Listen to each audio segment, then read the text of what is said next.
Bonjour à toutes et à tous et bienvenue à cette troisième édition de notre événement Wati et vous. Je suis Kangouline Adidjet, chargée de communication à Wati et je suis ravie de vous retrouver aujourd'hui pour ce moment d'échange et de dialogue qu'est Wati et vous. Comme vous le savez, c'est un espace qui a été pensé pour que nous puissions donc chaque mois discuter ensemble des sujets d'actualité et des activités de Wati. C'est aussi un espace conçu pour vous donner la parole et valoriser vos contributions. Donc, avant de plonger dans le vif du sujet, je tiens à vous dire un grand merci à chacun d'entre vous qui êtes présent pour votre présence et votre engagement. Et c'est ensemble que nous ferons donc de cet espace un rendez-vous incontournable. Avant de rentrer dans le vif du sujet, de poursuivre, nous allons jeter un regard sur les publications et les initiatives récentes ou qui ont rythmé les activités de Wati ce mois de mars. Donc, il faut savoir que ce mois de mars a été particulièrement actif. Wati a été particulièrement actif avec des analyses, des tribunes et des podcasts qui nous ont offert donc un éclairage sur des sujets majeurs. Dans un premier temps, nous allons donc faire un retour sur les publications de ce mois. Nous avons donc fait un retour sur le projet débat citoyen, place et rôle des femmes dans la société sénégalaise. Comme vous le savez, le mois de mars est dédié aux droits des femmes et donc c'est l'occasion de mettre en lumière les avancées, les défis et les luttes pour l'égalité. À cette occasion, Wati est donc revenu sur le projet débat citoyen sur la participation des femmes à la vie politique, économique et sociale au Sénégal. Lancé en 2022, ce projet a donné la parole aux femmes sur leur place en politique, dans l'économie et la société. Donc, il y a eu trois sujets majeurs ont été explorés lors de ce projet. L'engagement politique des femmes au niveau local, l'accès aux ressources économiques et la perception sociale des inégalités de genre et le rôle des médias. Aujourd'hui, comme vous le savez, ces enjeux restent plus que jamais d'actualité et les entretiens réalisés dans le cadre du projet sont toujours accessibles sur le site de Wati. Ils offrent une réflexion essentielle sur l'inclusion des femmes dans la sphère politique, sociale et économique. À travers ce projet, donc, Wati continue d'amplifier les voix des femmes et d'encourager une prise de conscience collective pour une participation égalitaire et active dans tous les secteurs. Vous pouvez retrouver ces entretiens sur le site de Wati et réagir à tout ce qui a été dit durant ce projet. Par ailleurs, sur notre site web, il y a eu des analyses sur des sujets d'actualité. Parmi les publications récentes, nous avons donc deux contributions qui ont particulièrement attiré notre attention. Dans un premier temps, la guerre technologique, un nouveau front de la domination économique mondiale. C'est une tribune qui a été rédigée par Adam Hagen, un diplômé en sciences politiques et études et étudiant et pratique des relations internationales, excusez-moi. Donc, cette tribune revient sur la bataille technologique croissante entre les États-Unis et la Chine, illustrée par l'émergence de DeepSeek.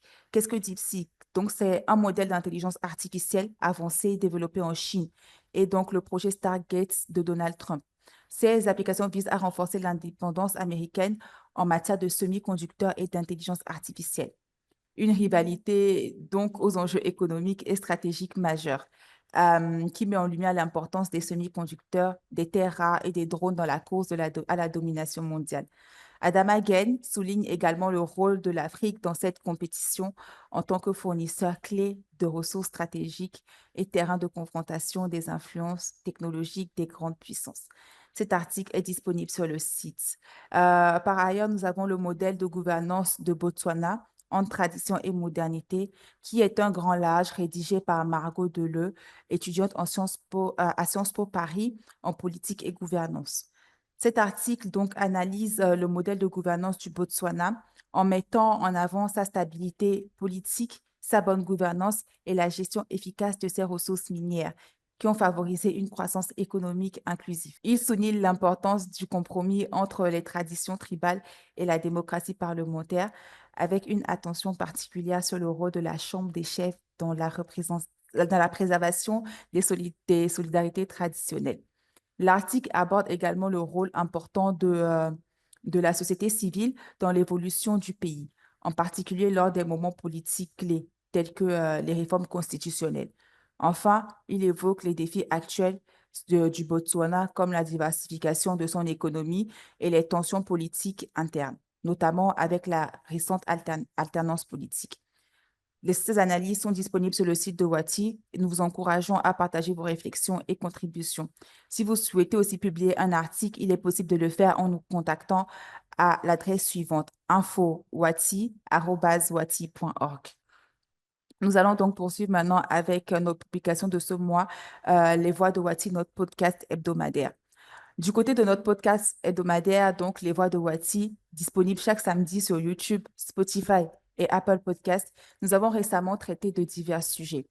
Dans un premier temps, nous avons eu un podcast nommé Face aux assauts de la rustrerie et de la malveillance, la lutte pour les droits des femmes continue. Il a été question donc de discuter de l'avancée pour les droits des femmes qui sont réels, mais reconnaître aussi qu'il y a des reculs. Dans cet épisode, Gilles Yabi est revenu sur les luttes passées et présentes, les obstacles persistants et l'importance de rester mobilisé pour une égalité réelle. Ensuite, nous avons eu le podcast intitulé Le service précieux que rend le cinéma d'Afrique et d'ailleurs. Il faut savoir que le FESPACO 2025 a rappelé le rôle clé du cinéma dans la culture et la politique en Afrique. De l'héritage de Souleymane Cissé au défi du financement. Dans cet épisode, Gilles Yabi, encore une fois, explore la place du 7e art comme outil de résistance et de narration du continent. Enfin, le souverainisme, arme définitive pour les fossoyeurs de l'intégration régionale. L'argument de la souveraineté est devenu l'arme ultime des dirigeants ouest-africains au détriment de l'intégration régionale et des droits démocratiques. Dans cet épisode, Gilles Yabi décrypte l'affaiblissement de la CEDEAO et ses conséquences. Si vous n'avez pas encore écouté ces épisodes, rendez-vous sur nos plateformes YouTube, Spotify et Apple Podcast pour les découvrir. Le choix de Wati du mois, en focus sur notre thème du jour. Régulièrement, Wati met en avant un article clé en lien avec les grands enjeux, les enjeux du moment. Et ce mois-ci, c'était un choix de Wati sur l'audit du rapport sur la situation des finances publiques publié par la Cour des comptes du Sénégal en février 2025. Et elle traitait de la gestion des finances publiques de 2019 au 31 mars 2024. Pourquoi ce rapport est-il important? Il relève donc des irrégularités dans la gestion des finances publiques du Sénégal. Le rapport de la Cour des comptes met en évidence de graves problèmes, notamment une dette publique largement sous-estimée et un déficit budgétaire manipulé, ce qui soulève de sérieuses préoccupations quant à la transparence et la gestion des ressources de l'État. Il met en lumière donc les pratiques financières abusives comme les ventes douteuses de biens publics et des dépenses non comptabilisées qui ont un impact direct sur l'intégrité des finances publiques. Le rapport souligne également la nécessité de renforcer la transparence et la rigueur dans la gestion des finances publiques pour éviter de tels écarts à l'avenir. Ensuite, il souligne l'importance d'une bonne gestion de la masse salariale de l'État. L'augmentation rapide de la masse salariale de 64,97% entre 2019 et 2023 a considérablement limité les marges budgétaires de l'État pour investir dans des projets essentiels. Ce rapport appelle à une gestion plus responsable des ressources humaines et des dépenses publiques pour préserver la stabilité économique. Enfin, ce rapport met en avant la nécessité d'une transparence budgétaire. Il souligne l'importance de garantir un contrôle rigoureux des dépenses publiques et une meilleure visibilité des informations financières pour les citoyens dans le but de renforcer la bonne gouvernance et d'éviter des dérives similaires dans d'autres pays de la région. Nous aurons l'occasion de discuter de tout cela plus en détail dans un instant. Un grand merci à tous pour votre engagement. Et avant de passer à notre échange du jour, je vous rappelle que vous pouvez prendre la parole pour apporter vos contributions ou poser vos questions dans l'onglet dédié. Et aussi, les messages relayés dans la boîte de discussion seront également partagés au cours de l'échange. Maintenant, place à notre discussion du jour avec Mariam Cissé. Merci beaucoup et excellente discussion. Merci beaucoup, Adi. Bonsoir à tous et à toutes. C'est un plaisir de vous retrouver pour ce troisième numéro de Wati et vous. Et pour ce numéro, aujourd'hui, nous allons parler des 12 premiers mois de gouvernance du président Bassirou Diomaye Faye et de son parti, le PASTEF.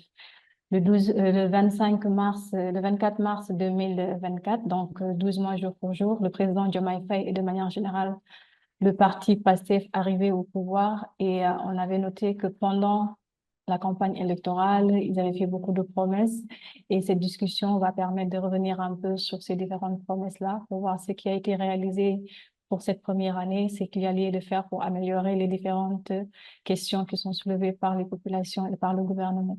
Et pour discuter de cela, nous sommes avec Monsieur Babacar Ndiaye, qui est le directeur de la recherche et des publications de Wati. Il est également analyste et expert des questions de sécurité et de gouvernance en Afrique de l'Ouest.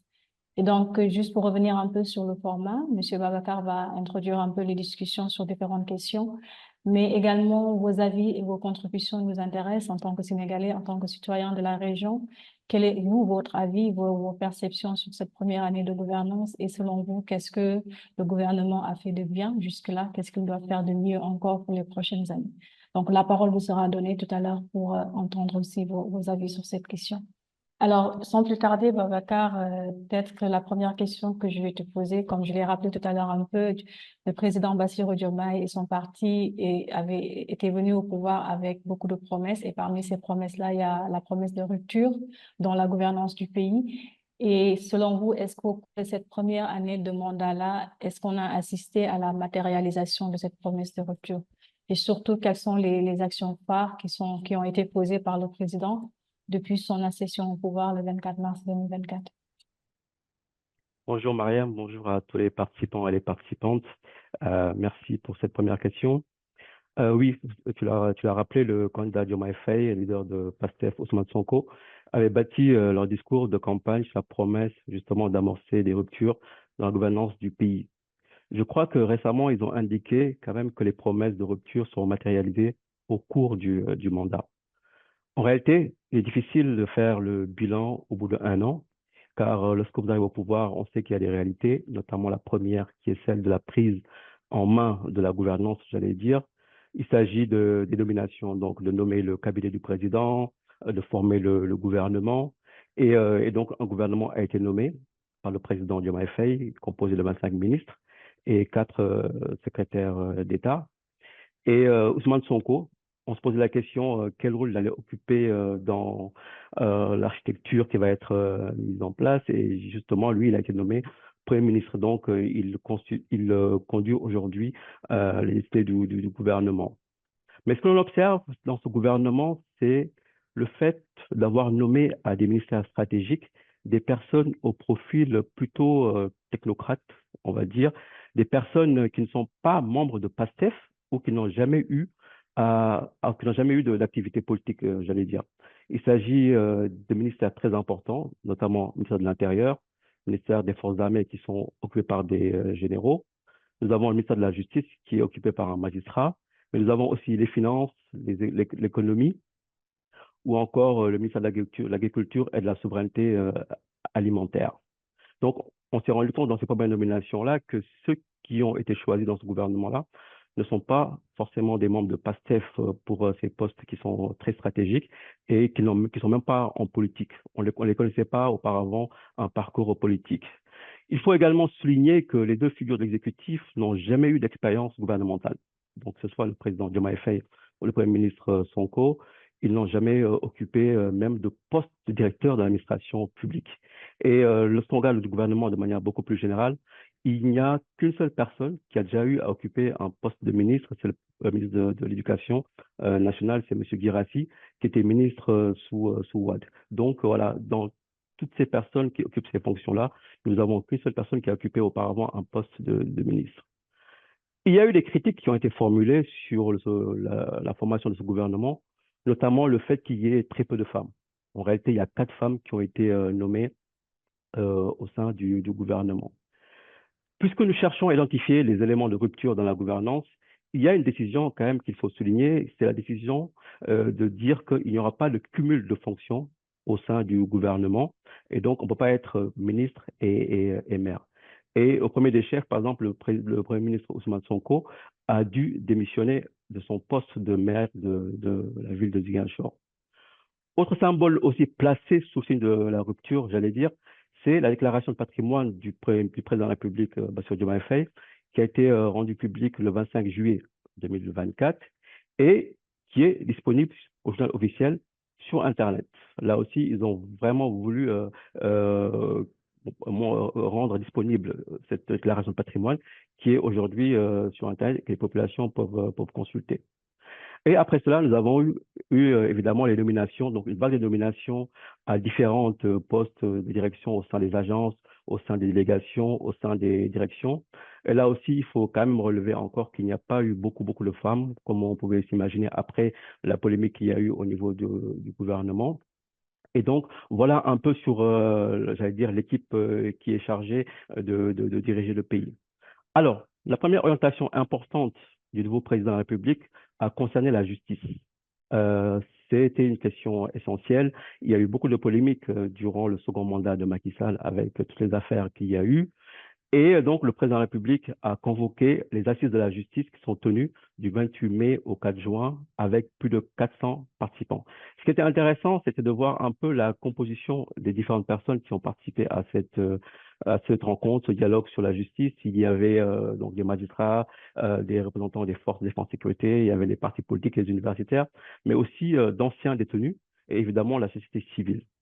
Et à l'issue de ces assises, il y a eu un rapport avec une trentaine de recommandations sur les moyens de réformer la justice, le système judiciaire.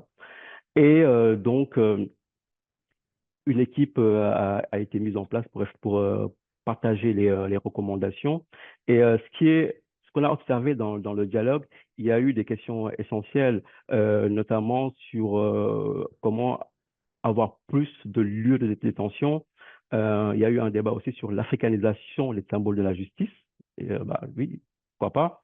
Et il y a eu aussi des débats sur la création d'une cour constitutionnelle à la place du Conseil constitutionnel, mais aussi la mise en place d'une institution, une haute autorité de la justice. Il y a eu aussi des débats sur le Conseil supérieur de la magistrature. Vous savez qu'il y a un débat qui existe depuis des années au Sénégal sur le fait que le président de la République, justement, préside ce Conseil supérieur de la magistrature. Et l'une des promesses de PASTEF à l'époque, c'est de dire que le président de la République va quitter la présidence du Conseil supérieur de la magistrature. Et là aussi, le président a indiqué qu'il y a eu un débat, il y a eu deux camps, qui chacun a défendu une position, et que pour l'instant, il restait à l'écoute encore avant de prendre une décision. Il y a eu aussi cette question sur la création d'un juge des libertés. Donc, parce que la séquence qui s'est achevée en 2024, il y a eu beaucoup de personnes qui avaient été arrêtées. Et donc, ce juge des libertés va permettre le désengorgement des prisons. Donc, oui, première orientation importante, c'était de dire qu'il fallait mettre en place une réflexion globale sur le fonctionnement de la justice et trouver des recommandations pour aller vraiment vers une justice beaucoup plus efficace, j'allais dire. Toujours dans le secteur de la justice, Mariam, il y a eu aussi l'installation du pôle judiciaire financier. Il faut savoir que c'était une loi qui avait été créée en 2023 sous Macky Sall, mais l'installation est arrivée sous le président Diomaye Faye et il remplace la Cour de répression de l'enrichissement illicite, rappelez-vous, qui avait été mise en place en 2012. Et ce pôle judiciaire a pour mission de lutter contre la criminalité économique et financière, lutter aussi contre la corruption.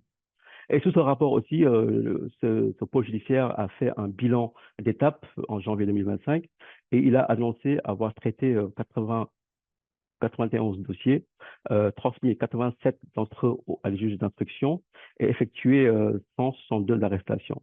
Mais ce qui est intéressant aussi, c'est qu'ils ont dit qu'ils ont pu saisir plus de 2,5 milliards de francs CFA sur des comptes bancaires et confisquer aussi des véhicules. Là, si vous avez suivi l'histoire, il y a un député qui a perdu donc son unité parlementaire, qui est aujourd'hui dans le lieu de la détention. Et c'est le député Farbangom, et il est poursuivi par le pôle judiciaire financier et fait l'objet d'accusations graves de blanchiment d'argent et d'escroquerie sur deniers publics. Ça, c'était les questions liées à la justice. Sur le plan politique, là aussi, il y a eu des actions qui ont été entreprises par le nouveau gouvernement. C'est le fait de dissoudre l'Assemblée nationale. Il faut rappeler que lorsqu'ils sont arrivés au mois de mars, donc avril, après la prestation de serment, le nouveau gouvernement n'avait pas la majorité à l'Assemblée. Je crois que PASTEF, à tout casser, avait 27 députés. Et donc, le président de la République a décidé au mois de septembre de dissoudre l'Assemblée nationale. Et donc, à l'occasion d'une nouvelle élection qui a eu lieu en novembre, le parti PASTEF s'est retrouvé finalement avec 130 députés sur 165. Et première mesure qui avait été prise, c'était de supprimer de la Constitution, donc de l'architecture des institutions, le Conseil économique, social et environnemental et aussi le Haut Conseil des collectivités territoriales qu'ils avaient jugé comme étant des institutions budgétivores. Finalement, Mariam, pour finir cette première question-là, après l'arrivée aux responsabilités de PASTEF, le discours de rupture a beaucoup porté sur les questions de transparence, sur les questions de bonne gouvernance, sur les questions de lutte contre la corruption et surtout sur les questions de renforcement de l'efficacité de l'administration. Et un élément qui avait retenu mon attention à l'époque aussi, c'était cette volonté du ministre de la fonction publique de mettre en place un système de pointage au sein de son ministère, mais aussi de l'étendre à l'ensemble de l'administration. Il faut savoir aussi qu'une stratégie de bonne gouvernance est en cours d'élaboration au niveau de la direction de la promotion de la bonne gouvernance qui siège au niveau du ministère de la Justice.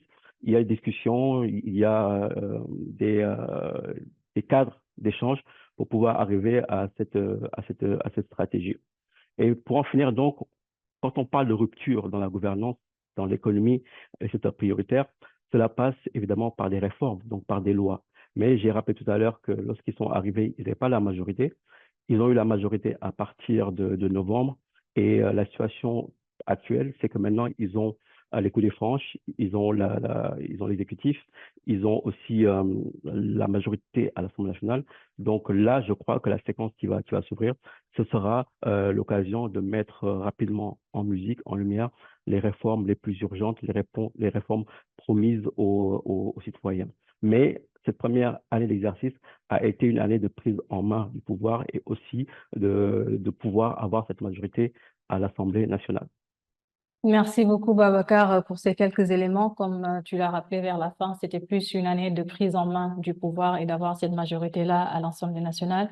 Mais il était aussi important de noter que dans la façon de faire des nominations, ils ont quand même nommé à des postes de ministère assez importants des personnes qui n'ont pas vraiment cette proximité avec le parti, des personnes qui sont peut-être loin même de la sphère politique et qui notent un peu la matérialisation donc, dans certains points de vue de cette volonté de rupture-là pour mettre les hommes qu'il faut à la place qu'il faut, indépendamment de la relation qu'ils peuvent avoir avec le parti ou pas.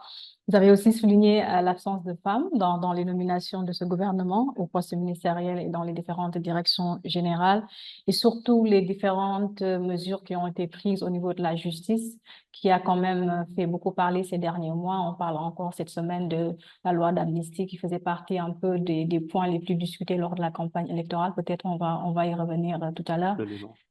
Et peut-être aujourd'hui, la question qui reste cruciale, c'est la question de la situation de l'économie au Sénégal. Et c'est une question qui a été au cœur des débats pendant l'élection, après l'élection et jusqu'à aujourd'hui. Et Adi le rappelait tout à l'heure, la Cour des comptes qui a publié le rapport sur la période 2019-2024 avec des chiffres de la dette et du déficit qui sont quand même alarmants.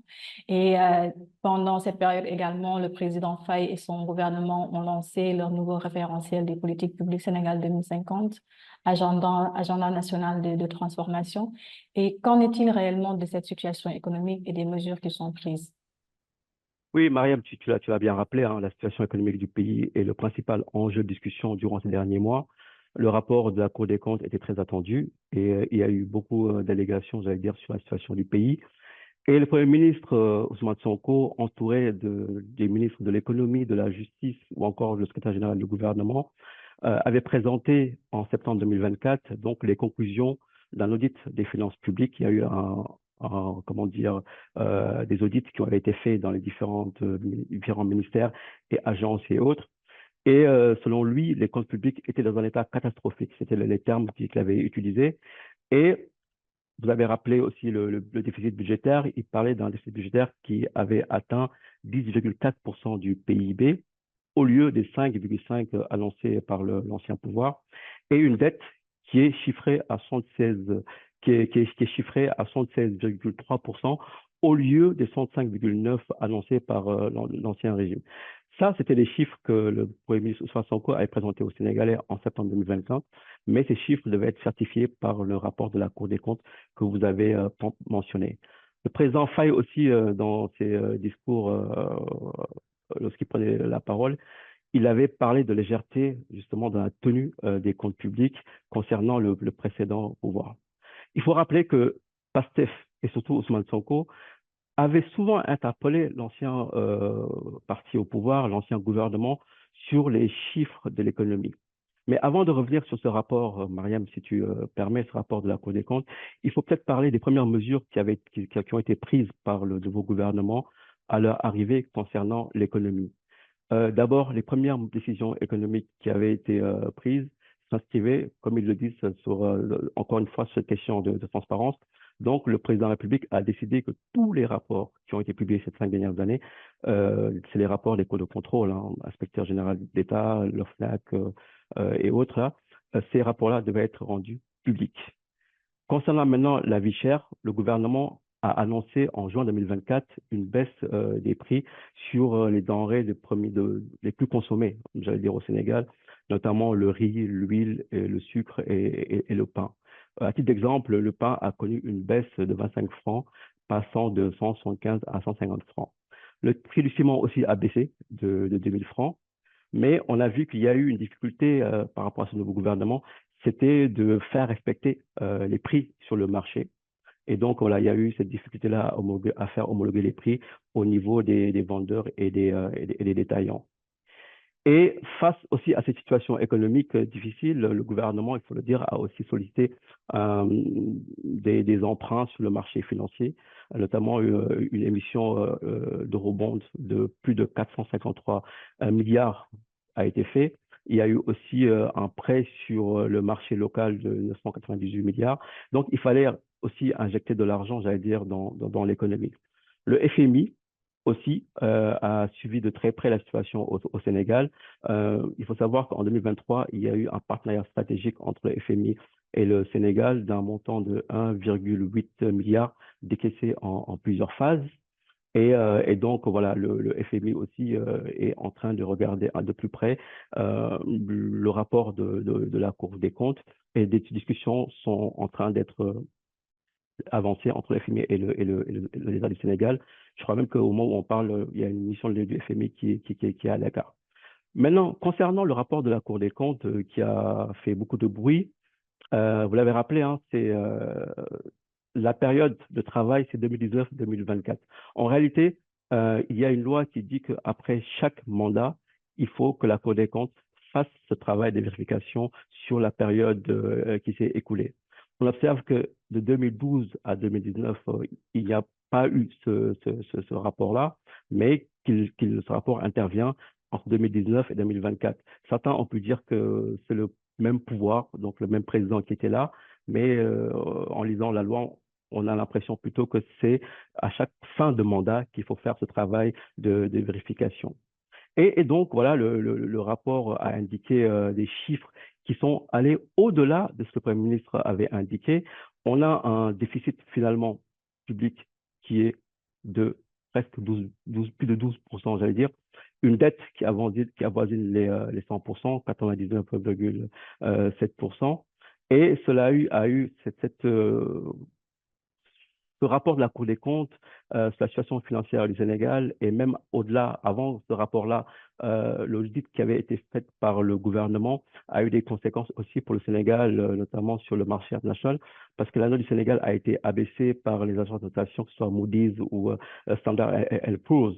Mais ce qui est étonnant, c'est vraiment aussi les anomalies qui sont notées dans ce rapport, avec finalement une dette qui est à plus de 18 000 milliards, mais aussi des montants notamment un montant de 2500 milliards, pardon, qui avaient été contractés sous forme de dette et qui avaient échappé au circuit budgétaire officiel et qui n'avaient pas été validés par le Parlement. Donc voilà, tous ces éléments-là, on peut les retrouver dans le rapport, mais ce qu'on en observe, c'est vraiment les écarts qu'il y a eu au niveau du déficit et aussi de la dette qui est presque à 100%. Peut-être un petit mot sur comment faire face à la situation. Le président de la République a mis en place le plan Sénégal 2050. Donc, c'est le nouveau référentiel des politiques publiques avec pour objectif de construire donc, le slogan un Sénégal souverain, prospère et juste. Et donc, ce plan Sénégal 2050 remplace le PSE, donc le plan Sénégal émergent, et repose sur 4 piliers. Ce document-là, c'est la construction d'une économie compétitive, durable et une durabilité environnementale. C'est aussi le développement d'un capital humain, donc cela en lien avec l'éducation et la justice sociale, mais aussi nous avons la refondation de la gouvernance. Et quand on regarde le document, le plan vise à tripler le PIB par habitant du Sénégal pour les 25 prochaines années et de passer à 4 500 dollars et réduire la pauvreté de 10%. Et lorsqu'on regarde un peu aussi le plan, on se rend compte que le diagnostic qui a été fait, c'est que tout tourne autour de Dakar. Et le moment est venu maintenant aussi d'avoir vraiment une vision tournée vers les régions. Et notamment, il y a des pôles économiques qui vont être mis en place en fonction des potentialités, j'allais dire, de chaque région. Par exemple, quand on prend une région comme la Casamance, dont on dit souvent que c'est le grenier du Sénégal, tout ce qui est production vivrières, fruitières et autres vont être exploitées et cela aussi va permettre de mettre en place des industries pour répondre aussi à la question cruciale de l'emploi des jeunes. Et sur le front de l'emploi, le président de la République aussi a décidé de faire l'audit de toutes les actions, de tous les programmes qui avaient été mis en place durant le précédent mandat. Mais il y a des éléments qui nous poussent à réfléchir un peu sur la situation économique du Sénégal et sur les défis et sur les difficultés. Deux éléments que j'aimerais partager avec vous. Il y a eu des accords de coopération entre l'Espagne et le Sénégal, ces travailleurs agricoles. Il y a eu 350 postes qui étaient pourvus pour aller travailler en Espagne. On s'est rendu compte qu'en 48 heures, il y a eu plus de 10 000 candidatures en 48 heures. Si je prends aussi le cas des volontaires de la consommation, tout à l'heure, je parlais du fait qu'ils avaient eu du mal à fixer les prix au niveau des marchés. Ils ont mis en place un programme de 1000 volontaires de la consommation qui vont s'assurer que les prix sont respectés au niveau des marchés. Ces 1000 postes qui sont pourvus et on s'est rendu compte qu'au bout d'une semaine, sur la plateforme, il y avait plus de 40 000 personnes qui avaient déposé. Enfin, pour finir aussi sur la question de l'économie, mais liée aussi à la technologie, à la digitalisation, parce qu'on a beaucoup parlé aussi de numérique durant ces premières années, c'est cette nouvelle stratégie numérique du Sénégal qui a été partagée, baptisée le New Deal technologique. C'est cette volonté de placer le numérique aussi au cœur du développement du pays, avec cette capacité à finalement avoir une digitalisation de l'administration, des services publics, notamment les services cadastraux, la gestion foncière aussi qui a fait beaucoup de bruit, mais aussi la question liée à l'état civil qui continue de poser un problème. Et à ce niveau-là, il y a une enveloppe de 1105 milliards qui a été qui va être mise sur la table pour pouvoir justement mettre en place cette unité technologique. Ouais. Merci beaucoup, Babacar, pour ces éléments qui sont fort importants et qui nous montrent encore que même si un an, c'est une période assez courte, il y a quand même certaines actions qui ont été posées par le nouveau gouvernement et surtout que, bien vrai que les chiffres par rapport au rapport de la Cour des comptes sont des chiffres qui sont alarmants quand même, malgré ces difficultés-là, ils essayent de sortir le pays, on va dire, de cette situation que beaucoup voyaient comme étant une situation dévastatrice pour les populations. Peut-être pour ne pas poser les questions que les participants vont poser dans la discussion, je vais les noter à côté par rapport à cette situation économique et passer plutôt à la question suivante sur le plan diplomatique, parce que le Sénégal fait partie aujourd'hui d'une région, l'Afrique de l'Ouest, et le Sénégal a toujours été très bien positionné aussi au niveau international en tant que pays diplomatique. Et sur ce plan-là, justement, de la diplomatie, quelle a été, selon toi, l'action du président Diomaye Faye au niveau régional, mais aussi au niveau international? Un an après aujourd'hui, qu'en est-il du discours de souveraineté, le discours souverainiste porté durant la campagne électorale par le passé par le président Diomaye et son premier ministre, le président Ousmane Sonko? Fondamentalement, Mariam, je dirais que l'action diplomatique du président Faye s'inscrit dans une forme de continuité. Mais ça, c'est la diplomatie sénégalaise, hein. C'est une diplomatie de bon voisinage, de proximité. Donc, le président Diomaye Faye a réservé sa première visite internationale à la Mauritanie, qui est un voisin. Et vous savez qu'il y a le partage, justement, de l'exploitation du gaz avec la Mauritanie. Et ensuite, il s'est rendu en Gambie, au Mali, au Burkina Faso, en Côte d'Ivoire et dans d'autres pays africains. Et il faut noter, par exemple, je n'ai pas parlé tout à l'heure, mais quand vous prenez le nom du ministère des Affaires étrangères, il y a un aspect symbolique parce que ce ministère a une dénomination qui change par rapport à ce qu'on a pu avoir auparavant. C'est le ministère de l'intégration africaine et des affaires étrangères. Et on sait que voilà, le PASTEF a bâti tout un discours toute une logique sur les questions liées au panafricanisme. Donc voilà, ce symbole-là aussi, il faut le noter. Concernant le discours souverainiste, je crois que le pouvoir a rappelé à plusieurs reprises leur approche des relations internationales, une approche, j'allais dire, basée sur le respect mutuel et la mise en place de partenariats gagnant-gagnant avec les autres intellectuels du Sénégal. Et là, pour le coup, c'est vraiment avec tous les partenaires sans distinction. Et pour son premier voyage hors du continent africain, le président Faye s'est rendu à Paris, donc en juin 2024, à l'occasion du Forum mondial de la souveraineté et de l'innovation vaccinale. Et lors de cette rencontre, il y a eu une rencontre aussi avec le président Macron, et il a rappelé les principes d'un respect mutuel, d'un partenariat équilibré au service des intérêts justement des deux pays, donc le Sénégal et la France, mais aussi le partage de valeurs démocratiques. Et dans la continuité de cette rencontre, il y a eu aussi, j'allais dire, aussi là aussi, on est encore dans l'ordre du symbole, parce que il y a eu la commémoration des 80 ans du massacre du camp Thiaroye en décembre. Et ensuite, il y a eu la décision de fermeture des bases militaires françaises au cours de l'année 2025 au Sénégal. Je crois que déjà deux bases ont été fermées. Autre élément aussi, il y a la renégociation des accords de pêche aussi, qui est toujours dans peut-être aussi l'ordre du symbole, parce qu'il y a toujours eu cette volonté de la part de PASTEF de reprendre le contrôle sur les ressources naturelles.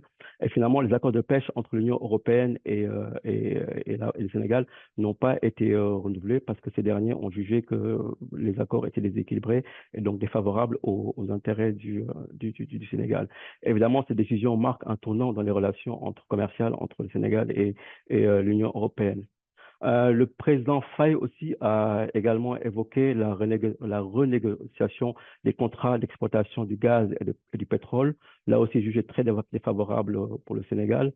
Et il y a eu l'annonce d'un audit du secteur extractif en avril dernier. Il a mis en place une commission chargée d'examiner, de relecture de tous les contrats qui ont été signés par le Sénégal. Et tenez-vous bien, ils ont indiqué que s'il y a des manquements justement dans l'exécution de ces contrats-là, cela pouvait ouvrir la porte à la mise en place de contrats beaucoup plus équitables, donc de renégociation. Le président Faye aussi a effectué des voyages en Chine, en Turquie, aux Émirats arabes, au Qatar, aux États-Unis aussi durant l'Assemblée générale. Donc voilà, on a vu aussi des différents voyages dans ces pays-là où il a eu l'occasion, encore une fois, de présenter la nouvelle vision du Sénégal. Au niveau de la CEDEAO, il a été désigné par ses pairs médiateurs en vue de la réintégration des pays de l'AES dans l'organisation régionale. Je crois que le choix n'était pas sans doute fortuit. Il partage un peu la même rhétorique souverainiste et panafricaniste avec les pays de l'AES. Cependant, nous savions que la mission serait difficile, voire ardue, face à la détermination des pays du Sahel central de quitter la CEDEAO et de consolider leur alliance. Mais il fut l'un des médiateurs justement dans cette relation entre l'AES et la CEDEAO. Donc voilà un peu le panorama de la situation diplomatique du Sénégal depuis un an. Merci beaucoup, Babacar. La dernière question que je vais te poser peut-être avant de donner la parole aux participants qui souhaitent la prendre, c'est de ton point de vue en tant qu'analyste, en tant que citoyen, qu'est-ce que le gouvernement aurait pu mieux faire au cours de cette première année d'exercice du pouvoir, sur tous les plans, que ce soit sur la justice, les questions économiques et même diplomatiques qu'on vient d'évoquer. Alors oui, rapidement, avant de donner la parole à nos participants, je crois qu'avec la dynamique de changement et la volonté de rupture des populations, le gouvernement pouvait encore plus marteler le message de travail, que le pays devait vraiment se mettre au travail et de certaine manière créer un effet d'entraînement à tous les niveaux et ne plus avoir vraiment ce débat de personnes avec lesquelles on assiste encore. Il me semble que le débat est encore trop dominé, trop porté sur la politique. Nous ne sommes pas encore sur les questions de fond liées au développement du pays, surtout dans certains médias. Euh, Par exemple, comme le PSE, on n'a pas vraiment eu de débat sur le nouveau référentiel des politiques publiques. Qu'est-ce que les Sénégalais pensent de ce plan de 2050? Voilà, je crois que il faut vraiment qu'on soit sur ces questions essentielles, ces questions qui intéressent les Sénégalais et refermer ce long chapitre de débat politique voilà, qui nous a tenus en haleine depuis 4-5 ans.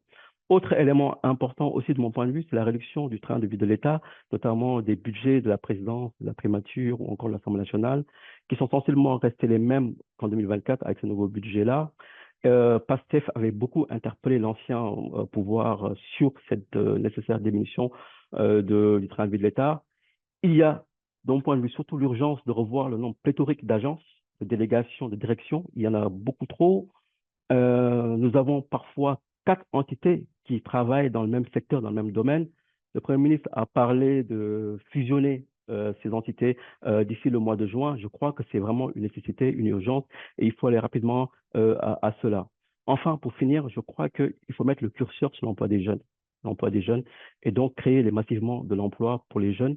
J'ai toujours pensé que le défi numéro un de ce gouvernement qui a gagné l'élection présidentielle en 2024, c'est le défi de l'emploi des jeunes. Et je crois que vraiment à ce niveau-là, il faut que durant ces 4 prochaines années, qu'ils essaient de relever ce défi et qu'on voit une création massive d'emplois pour les jeunes, parce qu'en définitive, ce sont les jeunes qui ont porté au pouvoir PASTEF. Donc voilà rapidement les éléments que je voulais partager avec vous. Merci beaucoup, Babacar, pour ce partage. Alors, juste rappeler aux participants qui souhaitent prendre la parole que vous pouvez juste utiliser l'option lever la main pour que votre micro puisse être activé. Sinon aussi, vous pouvez juste écrire votre question et on va la relayer. On a une main levée. Marie-Roger, vous pouvez activer votre micro, s'il vous plaît. Oui, bonjour. Merci pour ce, cette session qui tombe à point nommé parce qu'évidemment, le cas du Sénégal a beaucoup a passionné les Africains de différents pays au-delà de l'Afrique de l'Ouest et le, montrer une forme de vigueur démocratique, surtout au niveau du processus électoral qui est encore libre et transparent. Alors, il y aurait beaucoup de questions, mais je voudrais en poser une qui fait suite j'allais dire, à l'exposé de Babacar. Euh, le, Quand il dit à la fin que la question de l'emploi est absolument prioritaire, ce que chacun comprend, l'emploi des jeunes, et que l'État devrait faire le maximum. Ma question est, est-ce que c'est à l'État qui revient le devoir ou la compétence de créer des emplois de manière générale? Euh, est-ce que c'est un encouragement à faire ce qu'il a commencé à faire, c'est-à-dire créer 1000 postes là, pour les surveillants des prix dans le marché et, et ce genre de postes bureaucratiques peu productifs? Est-ce que c'est ça est-ce que c'est ça la voie qui est indiquée? Merci. Merci beaucoup, Madame Marie-Roger. Babacar, je te laisse répondre. Oui, merci beaucoup, Madame Biloua, pour votre question. Évidemment, oui, je suis d'accord avec vous. L'État crée les conditions pour qu'on ait cette création massive d'emplois. Dans mon exposé, j'ai voulu montrer ce que l'État a fait depuis 1 an, mais j'ai aussi beaucoup parlé de cette volonté d'aller vers l'industrialisation avec la mise en place de 8 pôles économiques. Ces pôles économiques-là dans la réflexion, c'était de voir quel est les potentialités, quelles sont les potentialités, quelles sont les spécificités de chaque région et qu'est-ce qu'on peut en tirer. Et ensuite, à cela, il faut créer maintenant une chaîne de valeur et aller vers la mise en place d'industries. Dans le discours aussi qui a été celui du gouvernement aussi, c'est cette volonté de mettre en place des champions économiques, donc de renforcer le secteur privé. Et d'un point de vue, c'est le secteur privé qui a vocation à créer l'emploi massif dont on parle. Donc l'État organise, l'État met en place justement le cadre pour que cela puisse se faire, mais le secteur privé doit jouer aussi un rôle important dans la création massive de l'emploi. Je pense que d'une certaine manière, beaucoup d'acteurs interviennent, mais l'État joue un rôle d'impulsion avec un cadre juridique, un cadre financier et aussi voilà, des facilités pour que les gens puissent investir et aussi évidemment de l'investissement étranger aussi par rapport au programme qui a été présenté. Merci beaucoup, Babacar. Est-ce qu'il y a quelqu'un d'autre qui souhaiterait prendre la parole directement avant de relayer les questions dans le chat? Pendant que M. Mokhtar ne revienne, peut-être on a une question dans le chat. La question, c'est justement par rapport au plan programme Sénégal 2050 et comment est-ce que vous évaluez la place donnée aux droits des femmes dans le cadre de cette vision?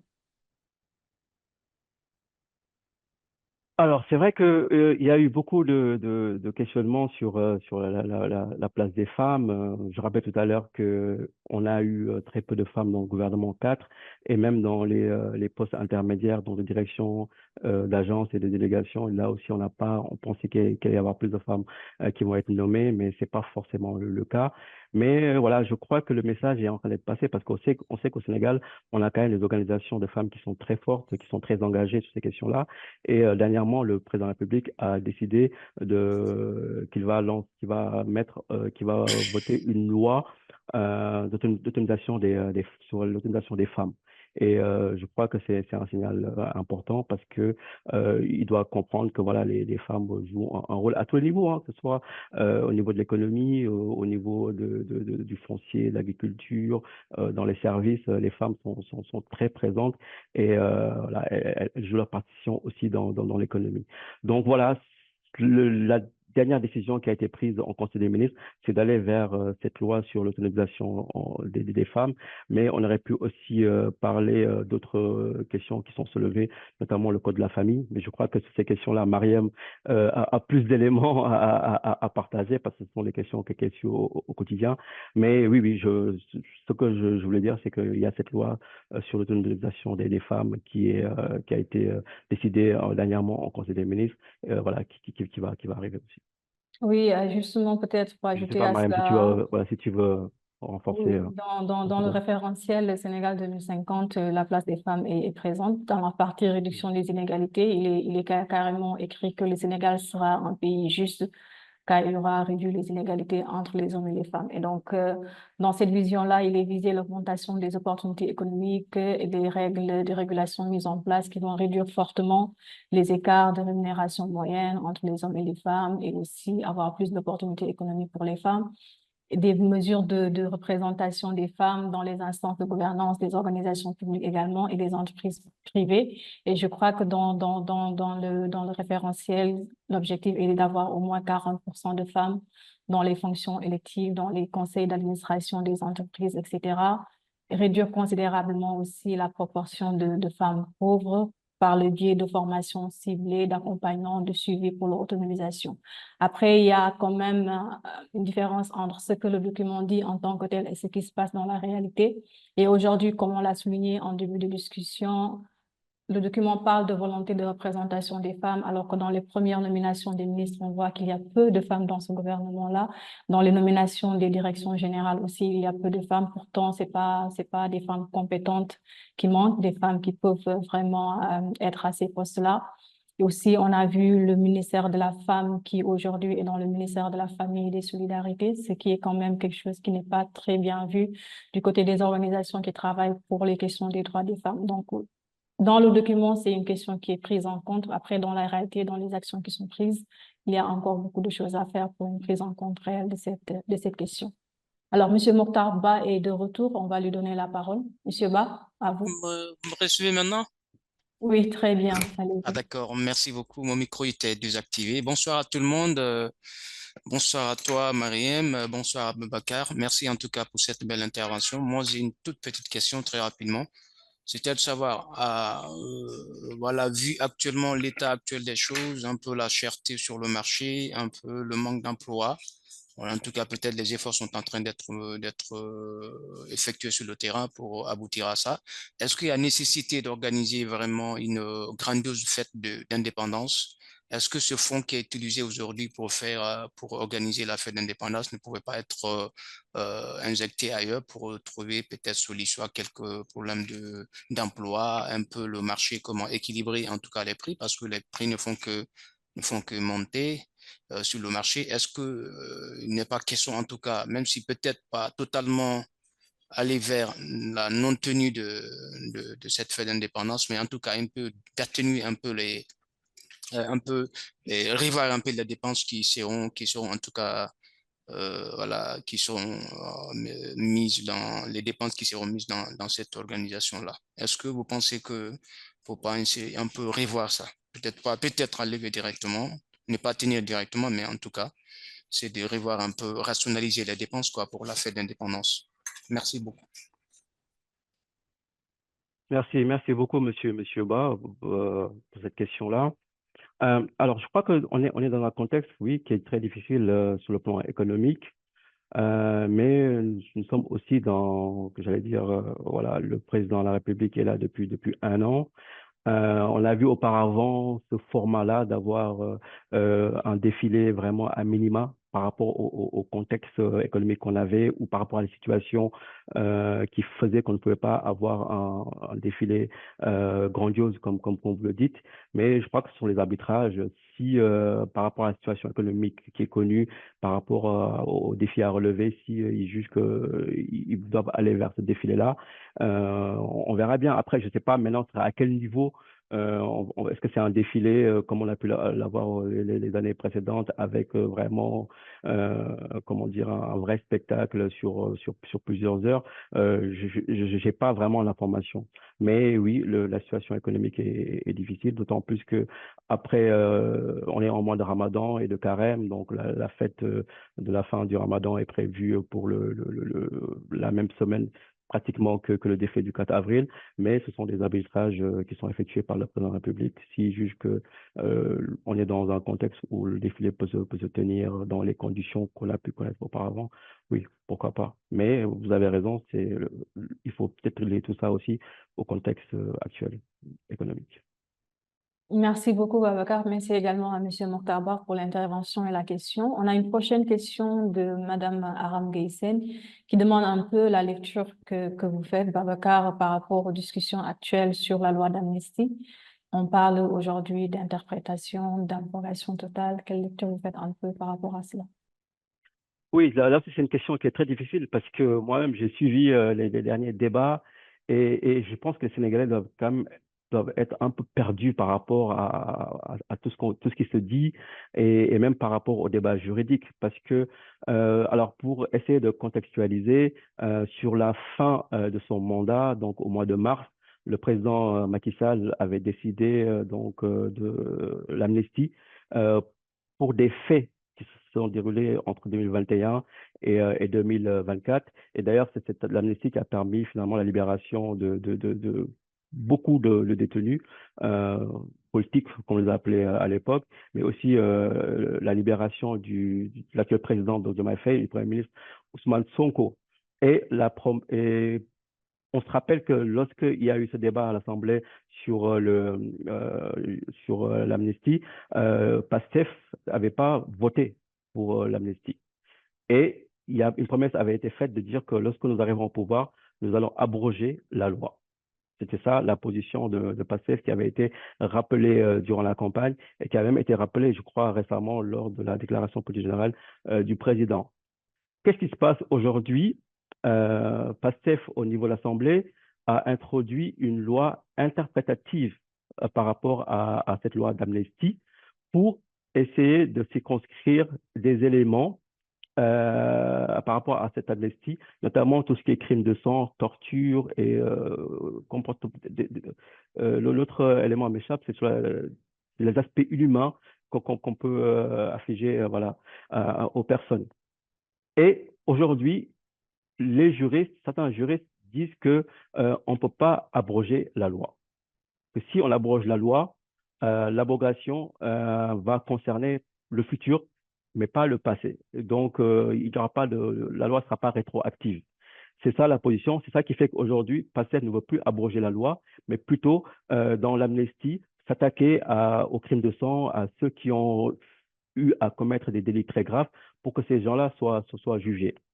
Moi, la question que je me pose, c'est est-ce qu'ils n'avaient pas, à l'époque, lorsqu'ils parlaient d'abrogation, que la loi, si elle n'est pas rétroactive, on ne pourrait pas revenir sur les éléments qui sont produits durant cette période-là. Et j'avoue que voilà, nous sommes un peu perdus. Je crois que la discussion va se poursuivre entre juristes et à la fin, peut-être que le Conseil constitutionnel devra jouer un rôle. Mais aujourd'hui, ils ont la majorité à l'Assemblée. Si cette loi interprétative sera présentée à l'Assemblée, je pense qu'elle sera votée parce qu'ils ont la majorité. Et j'écoutais récemment une discussion entre juristes qui disaient que comment on peut interpréter une loi d'amnistie qui est très claire. Voilà. Donc, beaucoup de zones d'ombre, j'allais dire, beaucoup de choses à revoir. Mais la principale information que l'on a finalement, c'est qu'on ne peut pas abroger cette loi parce que si on l'abroge, on ne pourra pas revenir sur les faits graves qui se sont déroulés durant cette période 2021-2024. Voilà, donc voici les éléments que je peux partager, mais je crois que voilà, les juristes pourront plus s'épancher sur la question parce qu'on est encore dans un cas de figure vraiment qui interpelle avec si on abroge, il risque d'y avoir un problème en termes de rétroactivité de la situation. Je ne sais pas si Mariam aussi, tu voulais dire un petit mot sur cette loi d'amnistie et l'abrogation. Non, non, pas forcément. Ok. Juste peut-être le fait que le parti donne ses justificatifs juridiques pour aller vers l'interprétation plutôt que l'abrogation. Et ce qui alimente un peu plus les débats, c'est de dire que le président actuel et son premier ministre ont bénéficié de cette loi d'amnistie-là. Et peut-être aller vers une abrogation totale ne serait pas en leur faveur. C'est des débats qui existent, on ne sait pas Ouais. encore parce qu'ils n'ont jamais, en tout cas, publiquement reconnu avoir été bénéficiaires de cette loi. Donc, c'est des débats qui sont en cours et c'est des questions qui sont un peu saisies par l'opposition, les médias, si je peux le dire ainsi, pour vraiment peut-être mettre en mal, y aller de leurs commentaires. Mais fondamentalement, les juristes sont les mieux placés pour savoir qu'est-ce qu'il y a lieu de faire par rapport à cette loi-là et Mais pourquoi Mariam, si tu il est permets aussi, important. Mhm. si je permets, je trouve quand même que c'est quand même assez surprenant parce qu'ils ont beaucoup parlé d'abrogation et maintenant ils ne parlent plus d'abrogation, ils parlent de loi interprétative. Donc il faut interpréter la loi, essayer de circonscrire donc le champ d'action de l'amnistie par rapport à ces crimes et autres. Et c'est là que la question que je me pose véritablement, c'est de Pourquoi ce savoir revirement? voilà, est-ce qu'ils n'avaient pas les éléments auparavant pour savoir qu'on ne peut pas abroger? Parce qu'on est dans ce contexte-là aussi où on essaye de voir quelles ont été les promesses qui avaient été faites et qu'est-ce qu'on fait par rapport à ces promesses-là. Et comme tu dis, aujourd'hui, on donne du grain à moudre à beaucoup de personnes qui disent qu'il faut abroger purement et simplement. Mais évidemment, quand on écoute certains juristes, si on l'abroge, euh, ça- on va avoir une situation plutôt pour le futur mais pas pour le passé, et finalement, on risque de ne juger personne. Donc, c'est juste un des nombreux exemples de la réalité du pouvoir, les promesses qui sont en face de la réalité, ce qu'il est possible d'être fait ou non. Alors, on a une main levée de Bergeline Domou, à qui on va donner la parole avant de relayer les dernières questions dans le chat. Ouais. Oui, allez-y. Bonsoir Mariam, bonsoir Aboubakar et merci pour la présentation, beaucoup appris.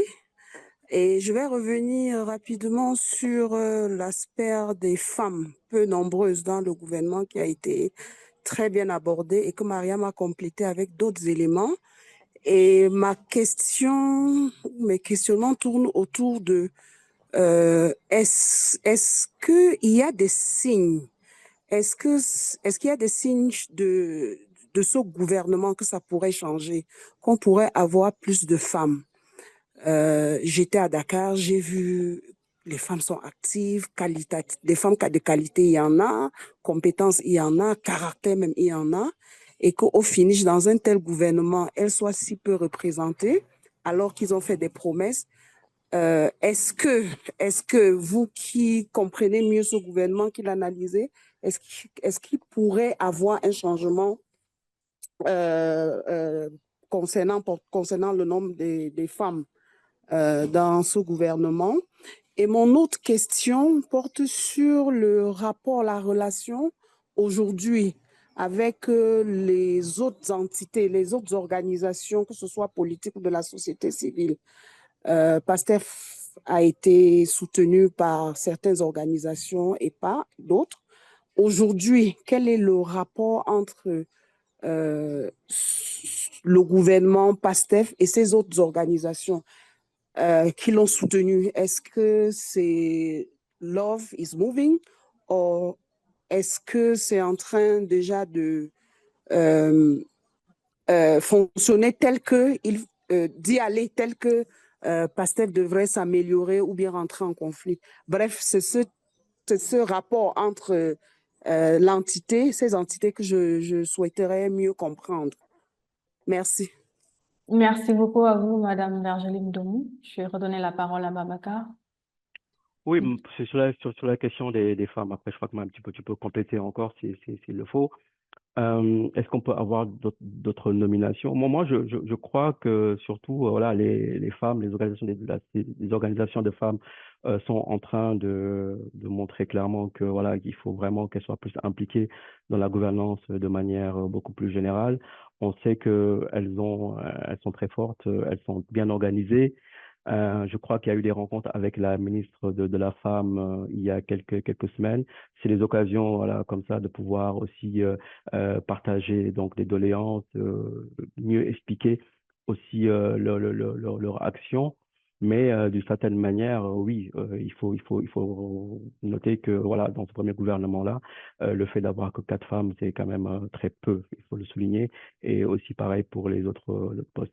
Maintenant, je ne sais pas dans l'avenir, voilà, est-ce que cela va être rectifié, mais tout à l'heure, Mariam a rappelé des initiatives qui sont en cours.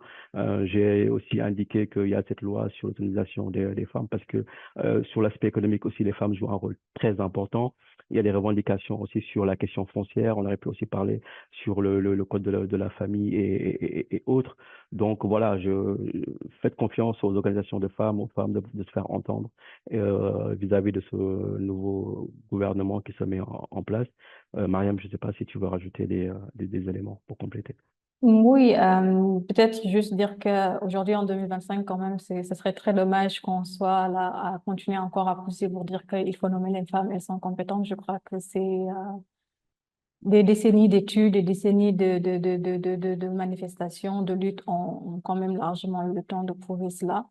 Et en tant que nouvel gouvernement aujourd'hui, mieux que quiconque, d'ailleurs, ils l'ont mis dans leur référentiel Sénégal 2050. Ils savent à quel point la représentation des femmes, on ne peut pas dire vouloir travailler pour réduire les inégalités de genre que les femmes subissent et ne pas poser des actes politiques forts qui aillent dans ce sens-là.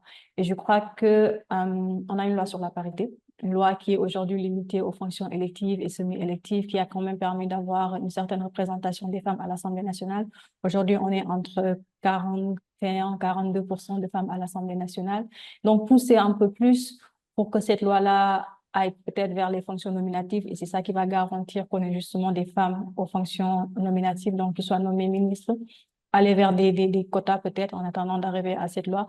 Mais surtout, il faut que l'autorité politique, ici l'exécutif, comprenne l'importance d'avoir cette représentation-là de femmes dans le gouvernement qui soit présent et ne pas avoir 2 ministres par là, 4 ministres par là. Mais à l'avenir, comme Babacar l'a rappelé, on peut avoir espoir parce qu'on a quand même des organisations de la société civile qui défendent les droits des femmes qui sont très actives et qui continuent à porter ces plaidoyers, qui continuent à porter ces messages-là. Et je crois que nos gouvernants aujourd'hui gagneraient beaucoup plus à mettre les femmes à ces postes-là parce qu'elles sont compétentes. Donc, on espère qu'ils vont le faire. Et donc, Mariam, pour ajouter, oui. pour rester sur cet élément aussi, parce que Wati a fait un travail important, que tu as dirigé d'ailleurs, sur la question des femmes, notamment sur les difficultés économiques, politiques et autres. C'est l'occasion d'inviter les participants à aller revoir nos vidéos. Et les femmes, dans ces vidéos-là, on fait beaucoup de recommandations.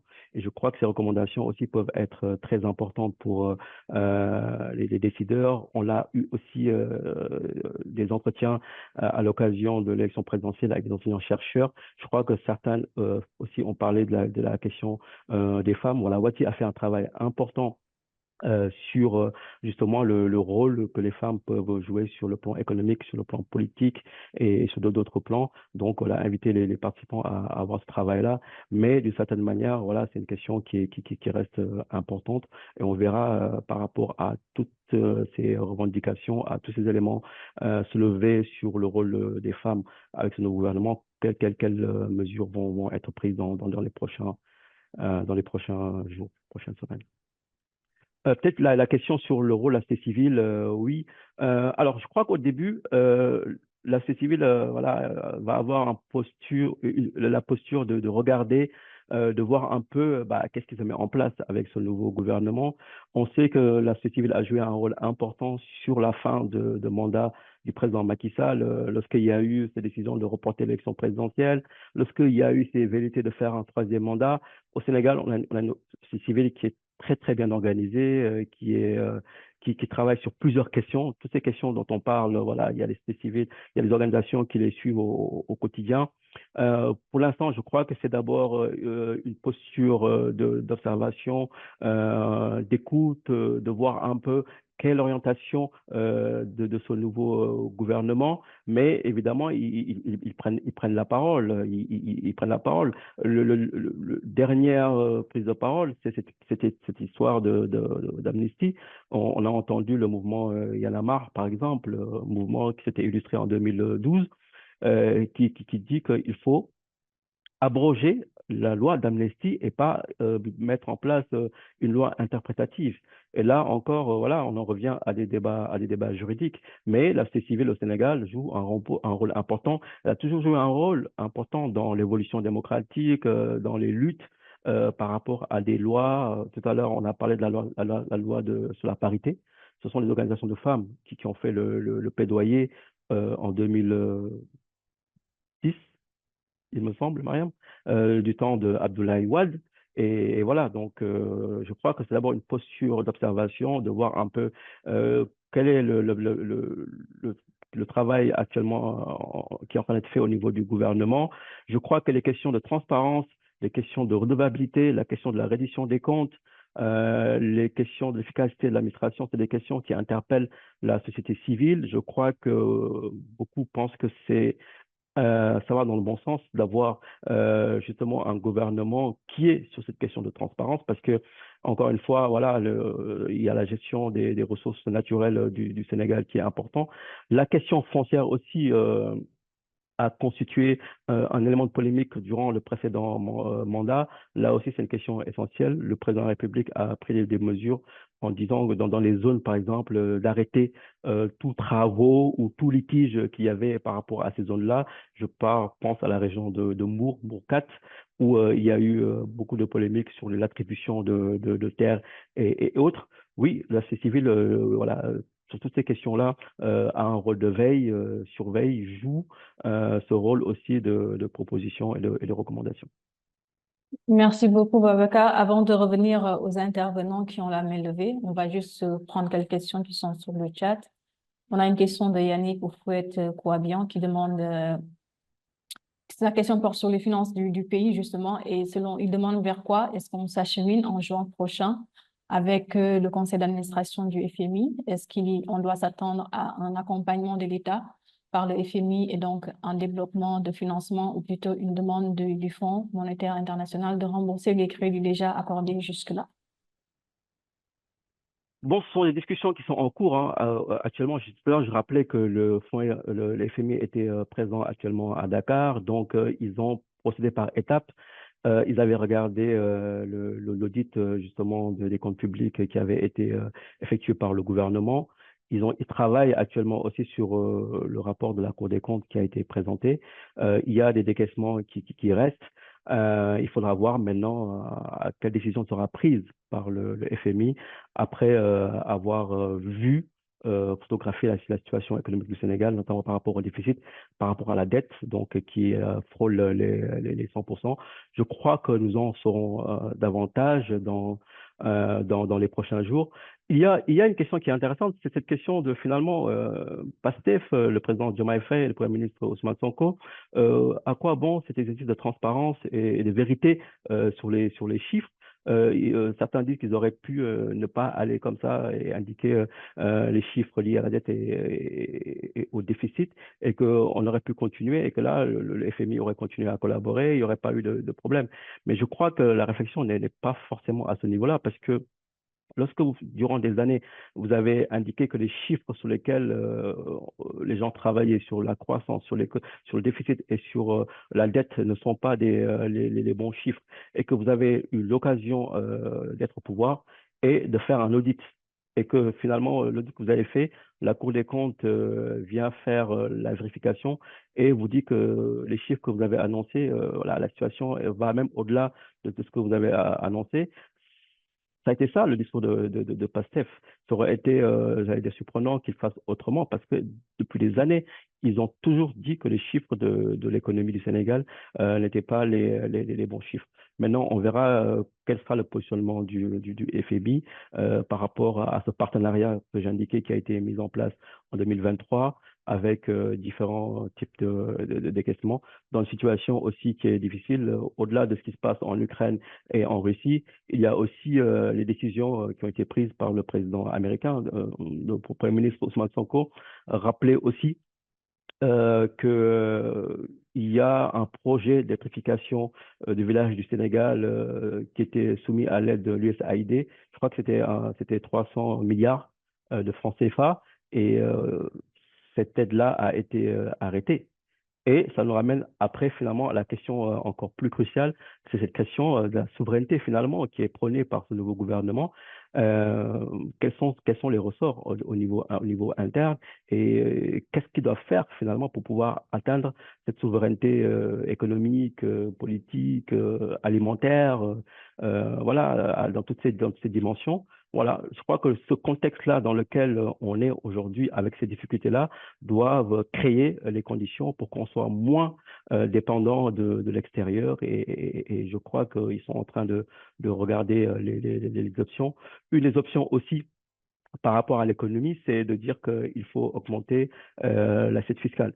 Donc, vous savez que nos pays sont constitués essentiellement d'économies informelles, du secteur informel qui prend un pourcentage très élevé dans les activités économiques. Dans le programme de PASTEF à l'époque, et dans ce nouveau référentiel des politiques publiques, c'est de voir, voilà, par rapport à la fiscalité, quels sont les ressorts, quels sont les mécanismes pour faire rentrer, j'allais dire, dans une forme de formalisme ces entreprises qui n'ont connu que l'informel.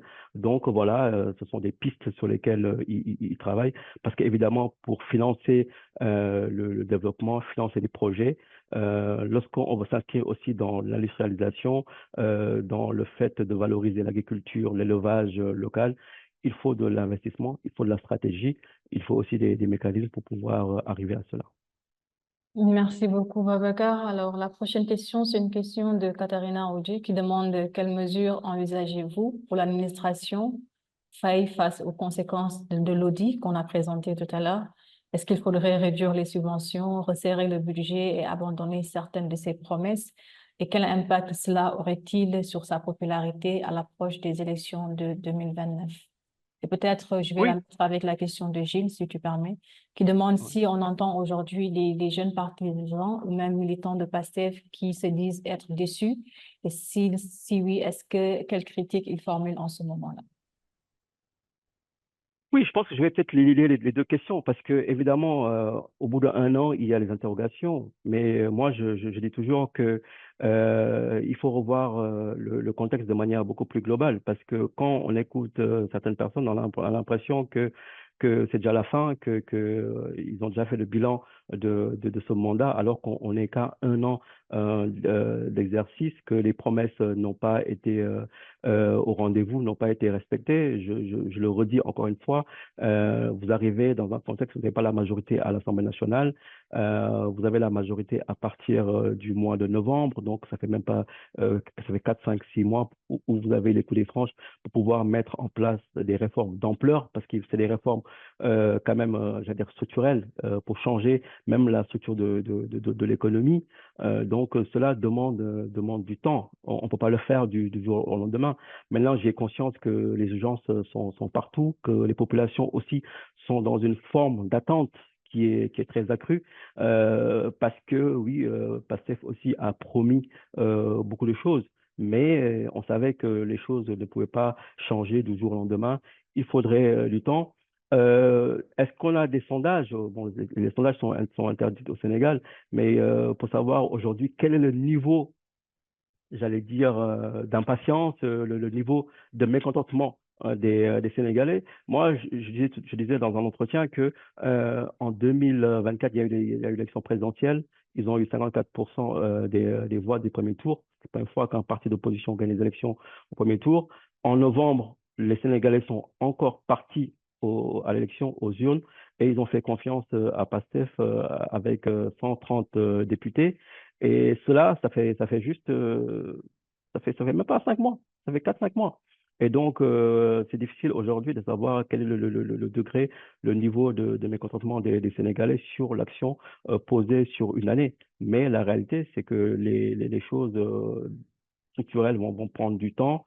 Encore une fois, la question de l'emploi, la question de la vie chère, la question de l'éducation, la question de la santé, ce sont des questions cruciales, essentielles, mais cela, il faut, pour trouver les réponses, voilà, les mécanismes de réponse se mettent, on les met en place avec le temps.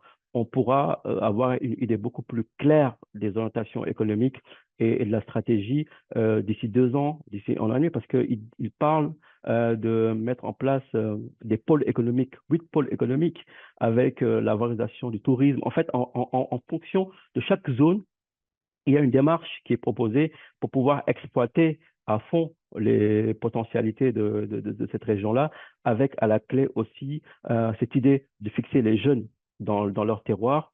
Dakar, qui est aujourd'hui une ville vraiment qui concentre tout, il y a aussi cette nécessité voilà, de désengorger Dakar à tous les niveaux, par rapport même à l'économie, mais voilà, à tout ce qu'on peut y trouver. Et voilà, de mon point de vue, ce sont des choses qui vont se faire dans le temps, dans la durée. Mais il faut noter que la situation économique, voilà, est difficile, le contexte, voilà. Et quand à cela, vous ajoutez le fait que vous avez travaillé, vous avez mis en place euh, un programme, vous avez mis en place un plan Sénégal 2050 avec des chiffres. Et je crois même que les chiffres le document du plan 2050, Sénégal 2050, est sorti avant le rapport de la Cour des comptes. Donc, même sur le déficit, sur la dette, je crois qu'il y a plein de choses qui vont devoir revoir par rapport aux projections. Mais voilà la situation actuellement du pays. Merci beaucoup, Babacar. Et justement, par rapport à cette situation-là, de situation économique qui est très compliquée, le changement qui ne peut pas se faire du jour au lendemain, est-ce que vous avez le sentiment que la plupart des Sénégalais comprennent justement que cette situation-là est difficile et qu'elle peut remettre à plus tard certaines promesses de dynamisme économique et de création d'emplois? Et peut-on craindre des tensions sociales prochainement? Question de Gilles Yaby.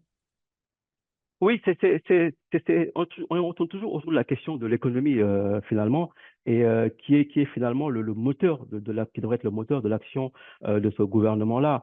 La question est de savoir, oui, jusqu'à quel niveau les populations pourront attendre face à l'impatience qui grogne. Notamment, je l'ai répété tout à l'heure, on est dans un contexte où la population est composée majoritairement de jeunes, et on sait que les jeunes, voilà, la patience, ils veulent tout de suite voir les choses bouger, les choses se mettre en place. Lorsque vous avez aussi affaire à un jeune qui est diplômé, qui n'arrive même pas à trouver un stage, lorsqu'on vous dit que chaque année, nous avons plus de 200 000 jeunes qui arrivent sur le marché de l'emploi et peut-être 800 000 à 900 000 jeunes qui sont dans le secteur informel aussi, qui s'insèrent.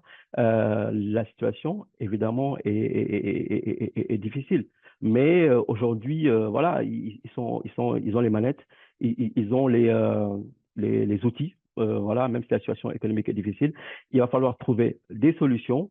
Tout à l'heure, on parlait aussi de la reddition des comptes, avec le fait aussi le ministre de la Justice qui est en train de suivre justement ce travail de reddition des comptes avec ce pôle judiciaire, ce pôle financier judiciaire aussi qui fait son travail, qui a déjà récupéré 2,5 dans 2500 milliards de francs CFA.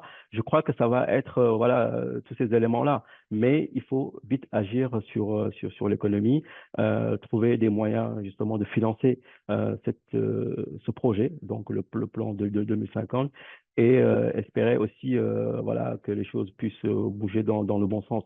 Après, je crois qu'aussi il y a un travail de pédagogie à avoir auprès des populations. Moi, je crois qu'il faut qu'on sorte aussi de ce fétichisme du bilan. Parce que souvent, qu'est-ce qu'on sert aux populations? On a fait 100 hôpitaux, on a fait 20 routes, on a fait, je sais pas moi, 200 écoles. Oui, c'est important. Mais à côté de cela aussi, pour moi, il y a un tout. On vous dit que vous devez maîtriser votre dette, ça aussi, ça fait partie du bilan. Mais voilà, est-ce qu'on peut expliquer aux populations aussi qu'il va falloir réduire la dette, il va falloir réduire le déficit? On est passé d'un déficit qui devait être de 5,5% à un déficit de 12%.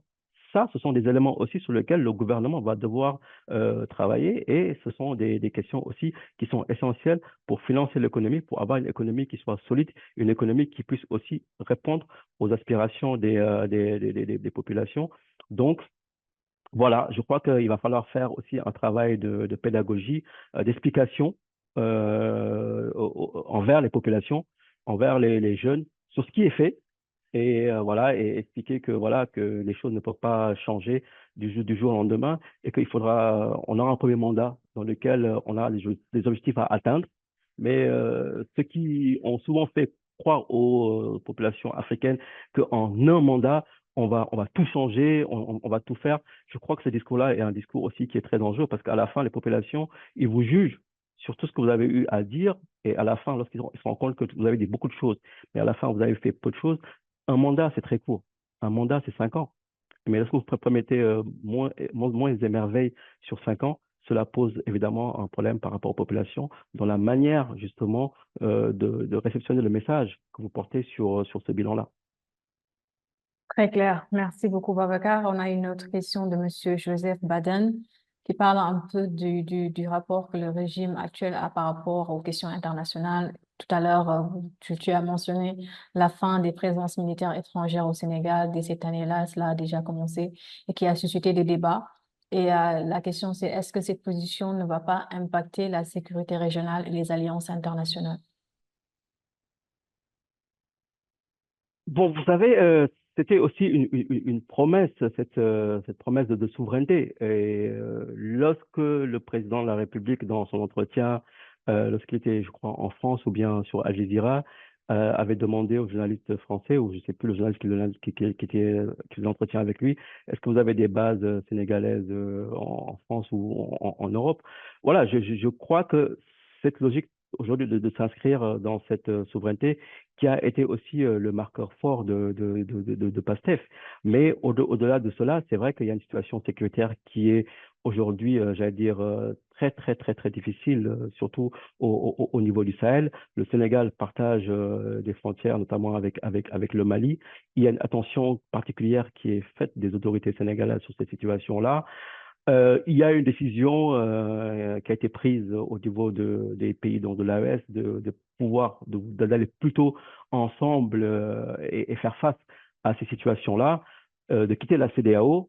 Moi, mon point de vue, je crois que la CEDEAO est le cadre dans lequel on devait justement créer les conditions pour pouvoir permettre d'avoir plus d'efficacité dans cette lutte contre l'insécurité, le terrorisme et autres. Mais oui, c'est une réalité aujourd'hui.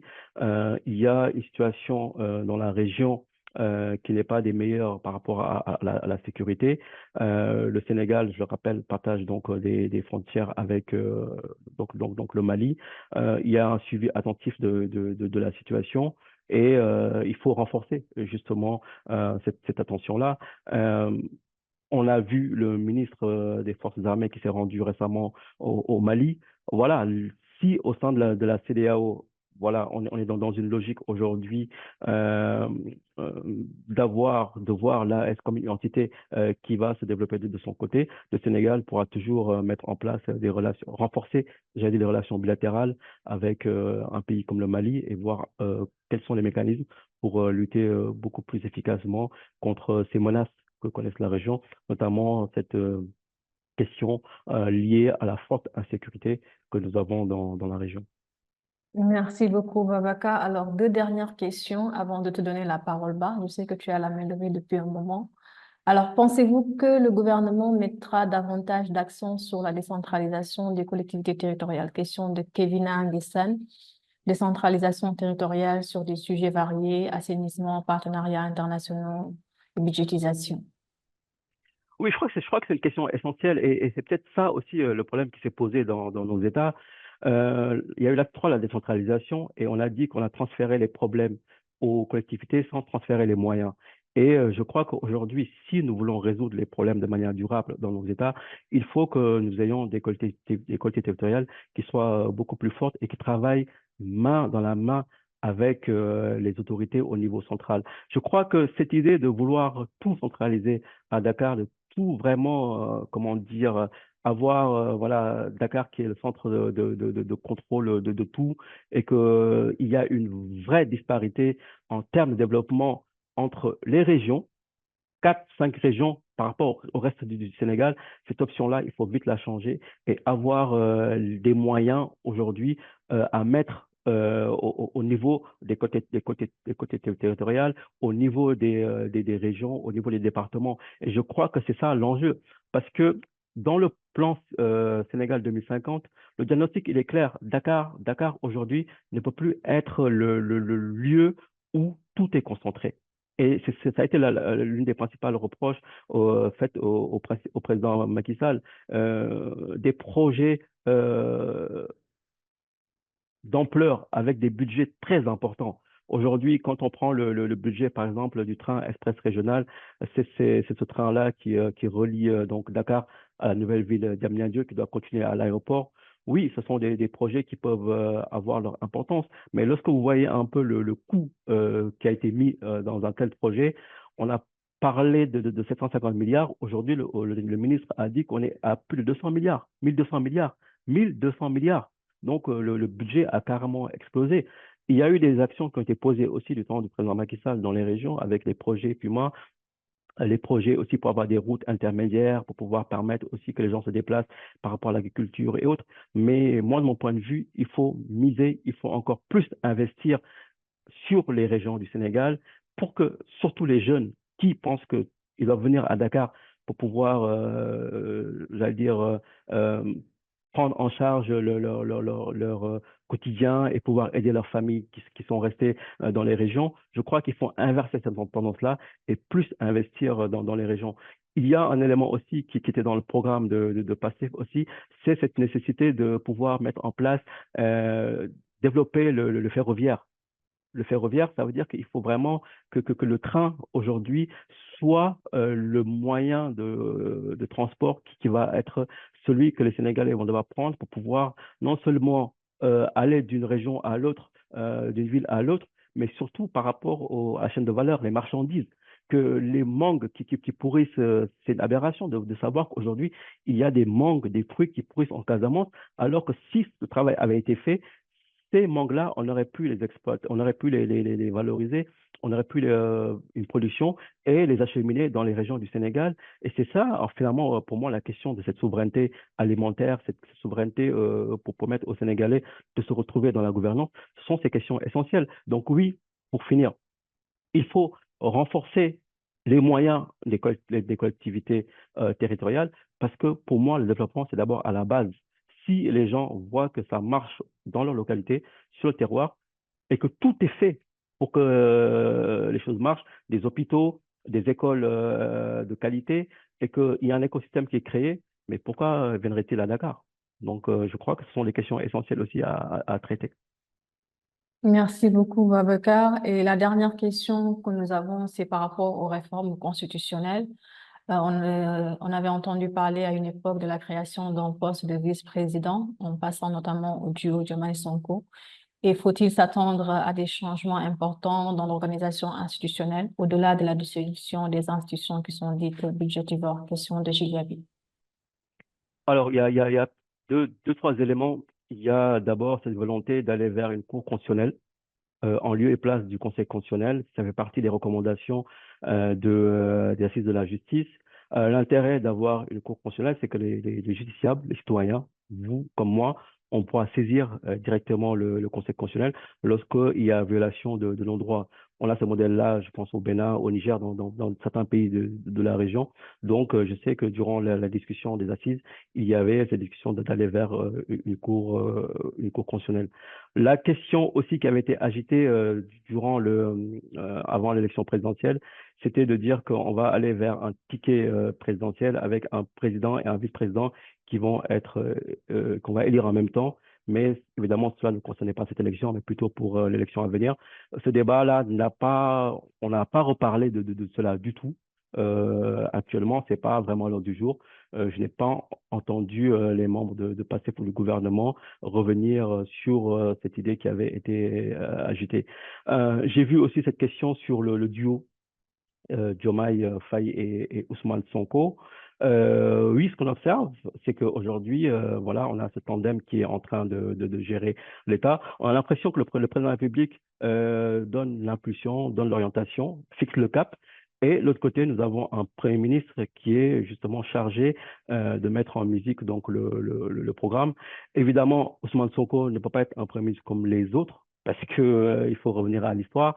Il est celui qui a d'une certaine manière, qui a cristallisé le combat, qui est le leader de PASTEF. Et voilà, à l'évidence, il a choisi de rester au poste de Premier ministre. On le voit dans l'action, donc il est en train de conduire son gouvernement. On le voit aussi dans pas mal d'activités, des conseils interministériels et autres. Donc voilà, et je trouve que finalement, au Sénégal, la chance que l'on peut noter, c'est qu'on a un président de la République aujourd'hui qui est, comme l'expression consacrée, au-dessus de la mêlée, qui n'est pas sur les questions politiques. On l'a vu durant les élections législatives. Il ne parle pas de politique. On l'a beaucoup vu auparavant, même des comités, le rassemblement de comités directeurs du parti est effectué au niveau de la présidence. Là où on fait dans une salle de la présidence, aujourd'hui, voilà, le président de la République, il est clairement dans l'action et il est le président de la République. Et à côté, on a Ousmane Sonko qui est Premier ministre, qui est le chef, qui est chef de parti, donc qui est le leader de PASTEF, qui lui s'occupe de son parti en plus de son poste de Premier ministre. Et je trouve que c'est une manière un peu de séparer les choses parce que ce qui s'est passé auparavant, on avait un président qui était dans une forme de développement un peu de fonction. Des fois même certains disaient que non, moi je m'adresse pas au président public. Les critiques que je formule, c'est pas au président public que je les formule, c'est plutôt au chef de parti. Aujourd'hui, on n'a pas cette configuration-là et je trouve que c'est quand même assez intéressant à observer. Merci beaucoup, Babacar, pour toutes les réponses à ces questions. Merci aussi aux participants qui ont bien voulu rester avec nous cet après-midi et pour leur contribution. Tu avais la main levée tout à l'heure. Je ne sais pas si je souhaite toujours prendre la parole avant qu'on Oui. aille vers la conclusion. Oui, vas-y. Merci beaucoup, Babacar, pour ces éclaircissements et à Mariem aussi pour les compléments d'information. C'est toujours intéressant de vous écouter. Peut-être parler du contexte régional. On a vu un nouveau cap dans les relations entre le Mali et le Sénégal avec l'arrivée de Bassirou Diomaye Faye, qui a effectué une visite au Mali, ensuite le Premier ministre et récemment, vous l'avez évoqué, le ministre des Forces armées. En plus de cela, récemment, il y a 19-20 février, il y a eu une patrouille commune entre les militaires maliens et sénégalais autour de la frontière commune parce qu'aujourd'hui, la menace terroriste s'étend de plus en plus vers l'ouest, la région de Caille, qui est une région frontalière avec le Sénégal. Donc, au-delà de cela, hein, le niveau régional, qu'est-ce que le Sénégal de Bassirou Diomaye Faye pourra entreprendre pour redorer, on va dire, le blason de la CEDEAO, parce que depuis son arrivée, on ne voit pas réellement de volonté sur les réformes évoquées, qu'il avait évoquées lors de son investiture. Alors, la deuxième question concerne la question de la souveraineté que vous avez évoquée et cette dépendance à l'extérieur.